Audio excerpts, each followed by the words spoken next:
got any friends. I mean, I have. I don't like any of them, especially the women.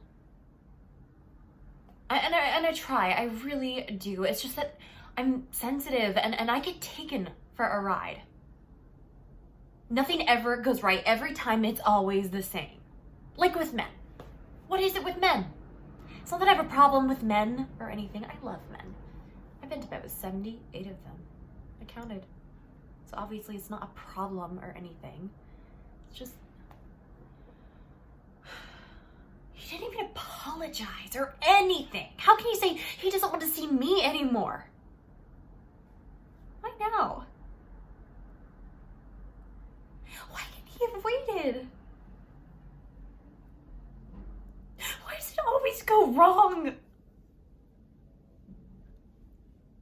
I don't want to be on my own. I'm not the type of person. I can't do it. I did everything for him. I was patient. And I did all the things you're supposed to do. And everyone else told me to tell him to fuck off, but how could I? Because what if he did? Because they all do. Everyone I've ever met does.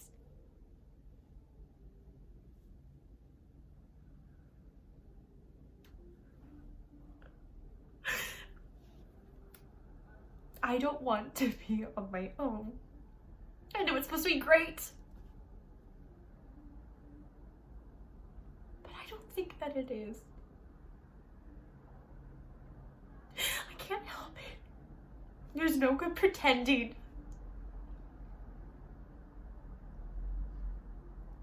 It's fucking lonely.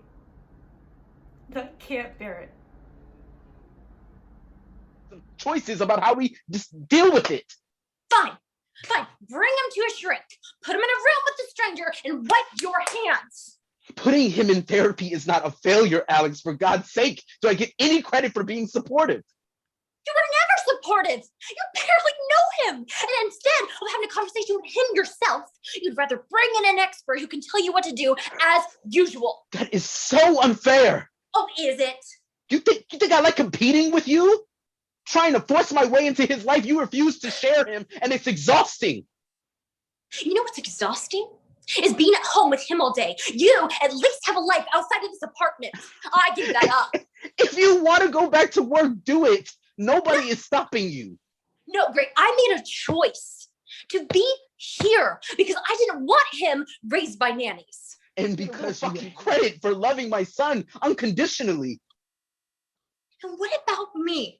Huh? What about loving me unconditionally? That's ridiculous. It's not ridiculous. You're never on my side. I don't care whether it's Judy or Jake or my mother. You've never, ever... I am so... Stop. I'm sorry about the baby. Whatever I did wrong. I'm not asking you to apologize. Let's just please stop. Both tied inside me, Greg. Them. Don't pretend there's not some small part that wonders what that means.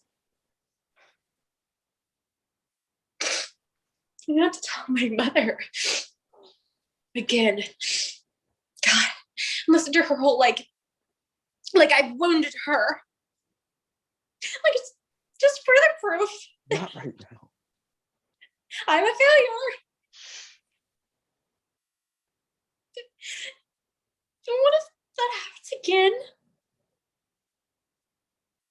What if it's always like this? It won't be. I promise.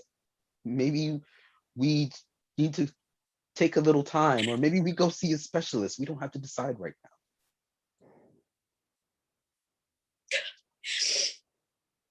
You know, when Jake was born, I remember thinking, this is it. Starting my life. We took him home that first night. I was laying there in bed with him. And I thought, Finally, I'm okay. Because this means something. This is real. I felt the same thing. The day we got married.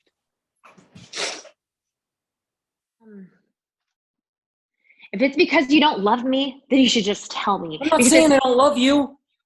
then why? Why won't you come? What are you so scared of? What am I so scared of? Well, what aren't you scared of?